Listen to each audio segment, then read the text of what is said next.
अस्सलाम वालेकुम। आज के लेक्चर में हम शेपेरोविल्क नॉर्मलिटी टेस्ट को डिस्कस करेंगे। Mostly we check normality of the data in different statistical analysis, for example regression, correlation, t statistic, g statistic and ANOVA. Normality को चेक करने के लिए हम हाइपोथेसिस बनाते हैं। हमारा नल हाइपोथेसिस होता है sample is normally distributed and alternate hypothesis होता है sample is not normally distributed। level of significance यानी अल्फा हम मोस्टली 0.05 लेते हैं यानी 5%। अब हम चलते हैं SPSS पे और रन करते हैं शेपेरोविल्क नॉर्मलिटी टेस्ट को। यहाँ पे मैंने एक डाटा सेट लिया है जिसमें 3 डिफरेंट वेरिएबल्स हैं x, y और z। सबसे पहले हम किसी एक वेरिएबल की नॉर्मलिटी को चेक करते हैं कि अगर हमने किसी एक वेरिएबल की नॉर्मलिटी को चेक करना हो तो फिर हम किस तरह से कर सकते हैं। इसके लिए आपने एनालाइज पे जाना है, डिस्क्रिप्टिव स्टैटिस्टिक्स, एक्सप्लोर। यहाँ से आपने जिस भी वेरिएबल की नॉर्मलिटी को चेक करना हो आपने उसको यहाँ पे ऐड कर देना है डिपेंडेंट की लिस्ट में। यहाँ से स्टैटिस्टिक पे आए। अगर आप डिस्क्रिप्टिव को फाइंड आउट करना चाहते हैं तो इसको चेक रहने दें, अदरवाइज अनचेक कर दें। प्लॉट्स में आ जाए। प्लॉट्स में आपने स्टेम एंड लीफ को अनचेक्ड कर देना है, हिस्टोग्राम को क्लिक करें और नॉर्मलिटी प्लॉट विद टेस्ट को क्लिक करें। क्लिक कंटिन्यू, उसके बाद क्लिक ओके। तो ये हमारे पास आउटपुट आ जाएगा जिसमें ये हमारे पास समरी है, जिसमें है कि हमारे पास जो एक्स वेरिएबल था उसमें 20 ऑब्जर्वेशंस थी। This is percentage, no missing value and this is also 20। Descriptives ये हमारे पास हैं कि मीन कितना है, ट्रिम्ड मीन है, median, variance, standard deviation, maximum, minimum, range, interquartile range, skewness, kurtosis, यानी ये जितनी भी हमारे पास एक्स वेरिएबल से रिलेटेड डिस्क्रिप्टिव थी वो यहाँ पे आ चुकी हैं क्योंकि हमने डिस्क्रिप्टिव्स को फाइंड आउट करने के लिए ऑप्शंस को क्लिक किया था। इसके नीचे देखिए टेस्ट ऑफ नॉर्मलिटी है। ये हमारे पास टेस्ट स्टैटिस्टिक की वैल्यू है कोलमोग्रोव के लिए और ये है शेपेरोविल्क नॉर्मलिटी टेस्ट के लिए। लेकिन जो शेपेरोविल्क नॉर्मलिटी टेस्ट है उसको बेस्ट माना जाता है एज कंपेयर टू कोलमोग्रोव। तो हमारे पास सिग्निफिकेंस वैल्यू है 0.217 which is greater than 0.05, so we do not reject our null hypothesis and conclude that the data is normally distributed।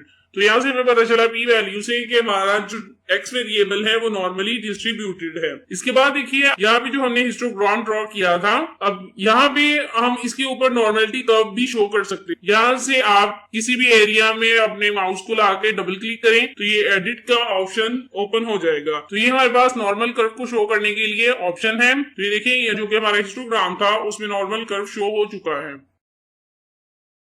यहाँ पे क्लिक करेंगे तो जो आउटलाइन थी वो खत्म हो गई है। तो यहाँ से भी आप देख सकते हैं कि हमारा जो नॉर्मल कर्व है वो नॉर्मलिटी को ही शो कर रहा है। तो यहाँ से भी हमें अंदाजा हो जाता है कि हमारा जो डाटा है वो नॉर्मली डिस्ट्रीब्यूटेड है। उसके नीचे क्यू प्लॉट है, क्योंकि हमने वहां पे प्लॉट्स एंड नॉर्मलिटी टेस्ट को क्लिक किया था तो इस वजह से ये नॉर्मलिटी के जो प्लॉट्स हैं वो भी यहाँ पे शो हो रहे हैं। ये तो था किसी एक वेरिएबल की नॉर्मलिटी को चेक किस तरह से किया जाता है। अगर आपने इन तीनों वेरिएबल्स की नॉर्मलिटी को टेस्ट करना हो तो उसके लिए भी आप एनालाइज पे जाएंगे, डिस्क्रिप्टिव स्टैटिस्टिक्स और यहाँ से एक्सप्लोर पे आ जाए। अभी हमने यहाँ पे एक वेरिएबल शिफ्ट किया था तो अब आप बाकी के दोनों वेरिएबल्स को भी यहाँ पे ऐड कर दें।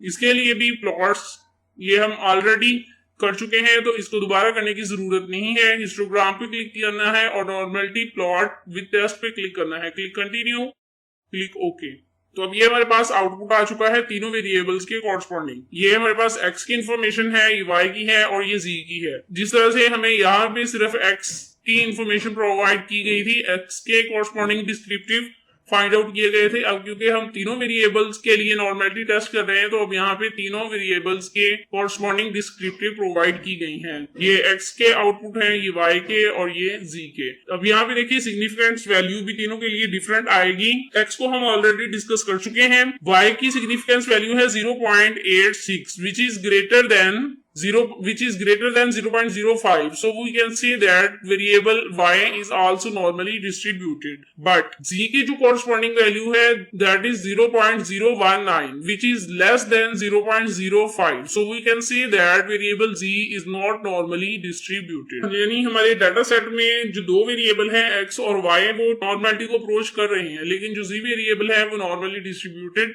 नहीं है। ये मैंने एक रैंडमली डाटा लिया था तो हो सकता है कि एक डाटा सेट में कभी ऐसा ना हो कि कोई से दो वेरिएबल नॉर्मलिटी को शो करें लेकिन कोई एक वेरिएबल जो थर्ड वेरिएबल है वो नॉर्मलिटी को अप्रोच ना करे। तो ये तो मैंने एक रैंडमली डाटा लिया था, तो हो सकता है कि इस जो भी आप डाटा सेट सिलेक्ट कर रहे हैं उसमें ऐसा हो या उसमें ऐसा ना हो। अब देखिए यहाँ पे हिस्टोग्राम भी x के लिए, y के लिए और z के लिए, ये सारे x के कोरस्पॉन्डिंग चार्ट्स हैं और ये y के कोरस्पॉन्डिंग और ये z के कोरस्पॉन्डिंग। तो आप इन पे भी नॉर्मल कर्व को शो कर सकते हैं और वहां से भी आप जज कर सकते हैं। आई होप आपने आज की वीडियो में सीख लिया होगा कि हम शेप्रियो-विल्क नॉर्मलिटी टेस्ट को किस तरह से रन करते हैं SPSS पे। Thank you, Allah Hafiz.